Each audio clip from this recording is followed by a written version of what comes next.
and with the theme justice or else. And our liberation struggle to the next level. We're always talking about police shootings and school closure, gentrification, the educational assault. I mean, so we see it. It's coming in all forms. What we also have to talk about is what we plan to do if Black Lives Matter. And I put the if out there because I'm not convinced that we believe we matter enough to do the work necessary for our liberation. I'm just not convinced that our behaviors don't show that we believe we matter. And we're spending a lot of time trying to convince other people that we matter. And coming up later in this segment, we're going to give you an example of that with a group of the people who organize the Black Lives Matter movement, talking to potential president candidate Hillary Clinton, and their response to her response, because I thought her response was very intriguing. It's similar to the response that the guy gave when we did the Race, Manhood, and Power panel. He was like, white people ain't going to change our minds. We like having power. We ain't gonna willingly stop doing stuff that gives us power. So therefore, if you think that your work needs to be about convincing us to do something different, you mistaken. Now, he didn't say it this way. This is my interpretation. So you need to go figure out what you're going to do, because we ain't just going to stop being white supremacists. We ain't going to stop being powerful in the world just because there's a request. And it's like, okay, what else do you need when the people you consider liberal, these are your liberal white folks, when they're telling you, it ain't going to happen. We know, you can protest, you can do all the research, you can do whatever, you can do kumbaya, you can sing, pray, and dance. It does not matter. If your effort is about convincing us to change, you are wasting your time. And I contend that that's what Hillary Clinton told these people, and these people just couldn't accept it. And so now they're offended. I was looking for more from my presidential candidate. I can't believe she said that. Well, they say it every day. But you're going to have to come together as a movement and say, here's what we want done about it. Because you can get lip service from as many white people as you can hack into Yankee Stadium and a million more like it. We're going to say, oh, we get it, we're going to be nicer, okay? That's not enough. There's not much that we can do to stop the violence against us. Well, if that is a conversation that I push back. I understand what you're saying. Also respectfully. Yeah. Well, respectfully, if that is your position, then I will talk only to white people about how we are going to deal with the very real problems. That's not what I mean. No. But like what I'm saying is, what you just said was a form of victim blaming, right? You were saying that what the Black Lives Matter movement needs to do to change white hearts is. No, I'm not talking about. Look, I don't believe you change hearts. I believe you change laws, you change allocation of resources, you change the way systems operate. You're not going to change every heart. You're not.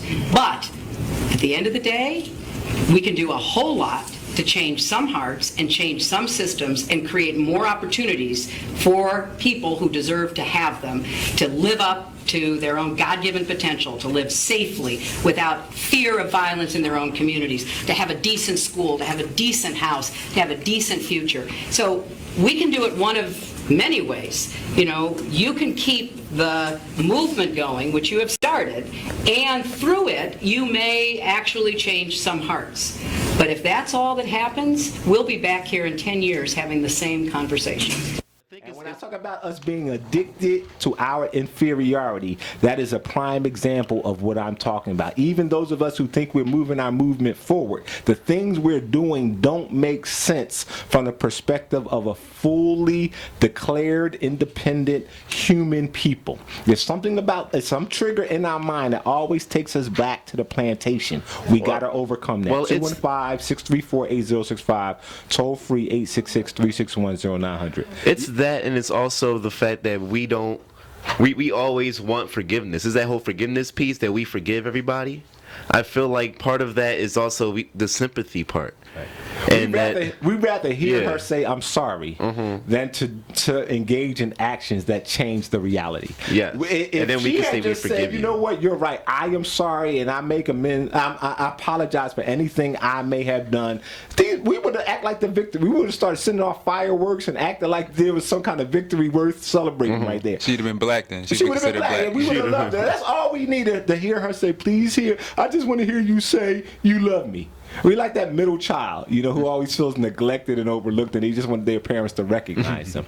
That's not going to get us liberation. It's not going to get us freedom. Let's go back to the phone lines and welcome Mark in South Jersey to the conversation. Greetings and good afternoon. Hey, good afternoon, brothers and sisters. How y'all doing up there?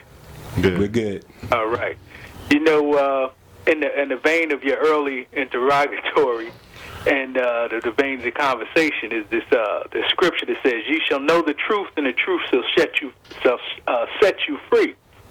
And there's this computer-related phraseology: garbage in and garbage out. And collectively, we find ourselves in that because the things that we know and believe aren't true and accurate.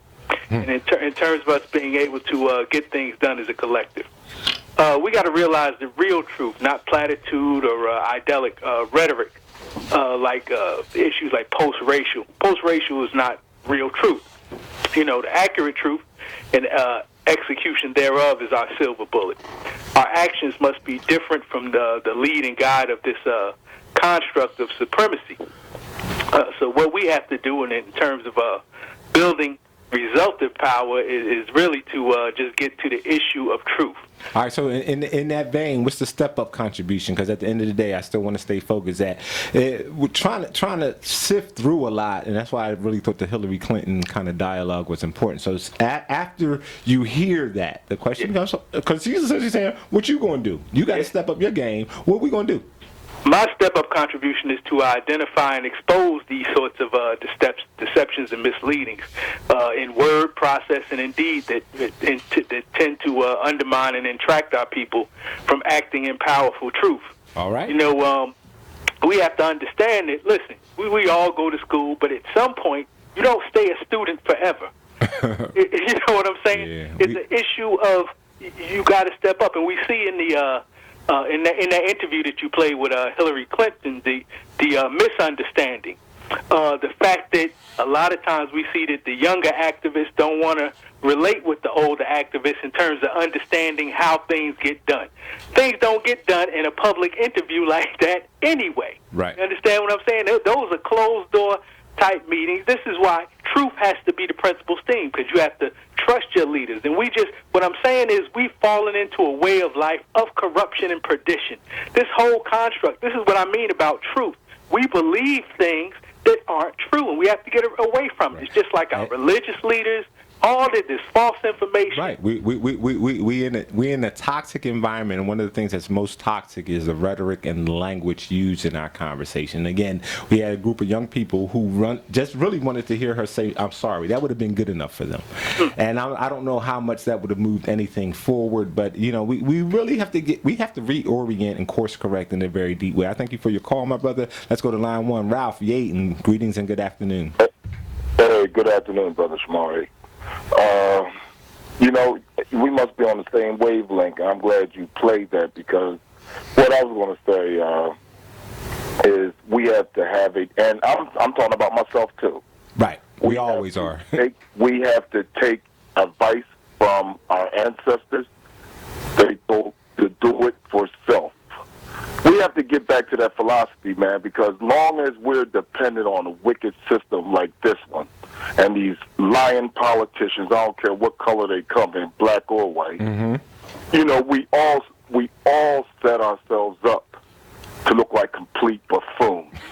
So until we get a do-for-self philosophy, start taking the advice of our ancestors that laid it right out for us. Right. But some of it, you know what, Brother Shomari, I don't know if it's stupidity or fear that we just don't do. We have the capabilities of doing this. We refuse to, brother. There's another. See, it's not just stupidity or fear that are options, though. I always talk about the movie Minions, and the reason I went to see it is because it talked about a people, a group, an organism, whose sole nature was to serve a ruler. So, we got stupidity, you got fear, but you also, I come to the conclusion, particularly us as Africans in America, that we've undergone 400 years of perpetual psychological onslaught to condition us to serve.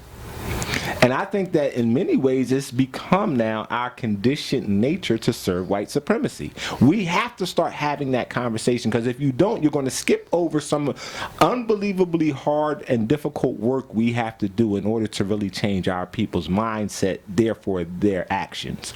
We keep going right to the actions and wondering why our people won't move, because we have not considered the fact that maybe we want to be minions. All right, let's go to line 4. Jerry, Southwest Philly. Greetings and good afternoon. Hey, brother, how you doing? I'm doing well, and yourself? I'm doing excellent today. When you first started, I wanted to call, but the lines were packed. You are finally speaking my language when it comes to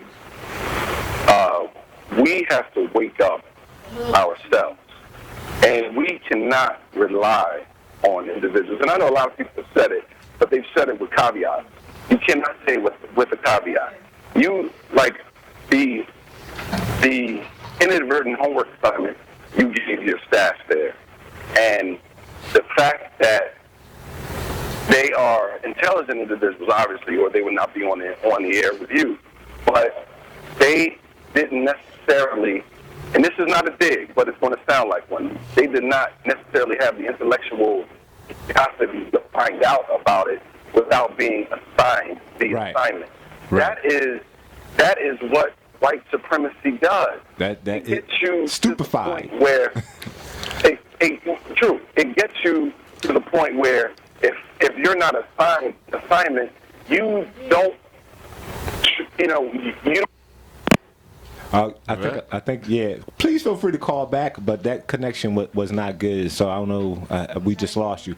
But that's why I talk about inspiration and aspiration, right? Mm-hmm. And what the point I was trying to make is not even about your intellectual capacity, because you all are, I think, somewhat smart. Let me stop messing with y'all.